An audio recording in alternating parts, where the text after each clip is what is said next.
Let's look at the equation of a circle. The standard form for the equation of a circle with radius r and center hk is given by the following formula. Let's think about why this is true. Well, if the center is at hk, then this here is h, and this is k.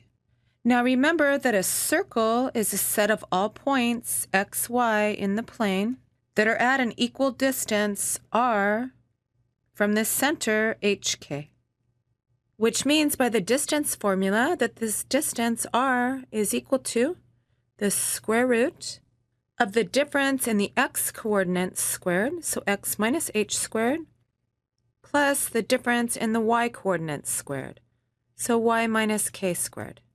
And then squaring both sides gives us r squared is equal to x minus h squared plus y minus k squared, which is our formula.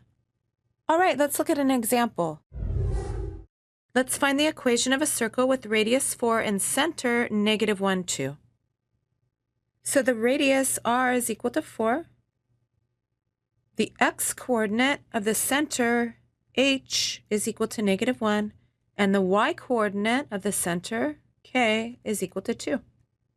So let's plug those values into our standard form here, which gives us x minus a -1 quantity squared plus y minus 2 quantity squared is equal to 4 squared, or x plus 1 squared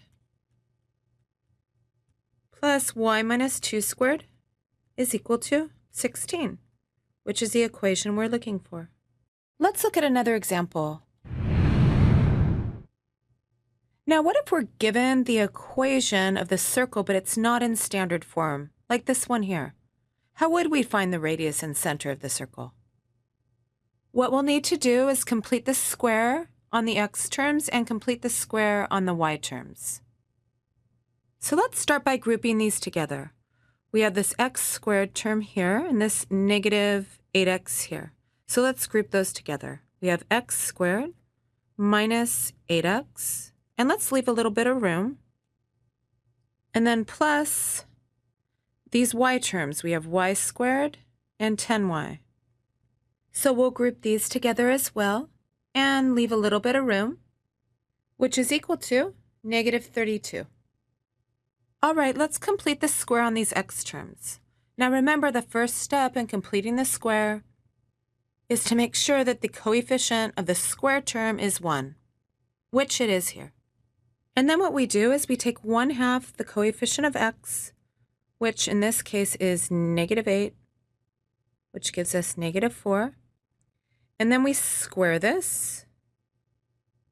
So we have -4 squared, which is equal to 16. And then we add that number to both sides of the equation.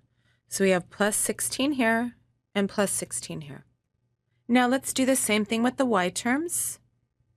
Again, the coefficient of y squared is 1.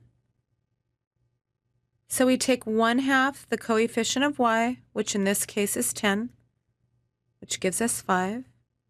And then we square this. 5 squared is 25. And then we add this to both sides of the equation. Now both the x terms and the y terms will form perfect squares. Namely, x minus 4 quantity squared plus y plus 5 quantity squared, which is equal to -32 plus 16 plus 25. And 16 plus 25 is 41, and then minus 32 is 9. And so now it's in this standard form, x minus h squared plus y minus k squared is equal to r squared. So comparing our equation to this standard form here, we see that h is equal to 4, k is equal to -5, be careful here, plus 5 means minus a negative 5. So k would be negative 5. And our r would be 3, because 3 squared is 9, which means the radius is 3, and the center, hk, is 4, negative 5. And this is how we work with the equation of a circle. Thank you, and we'll see you next time.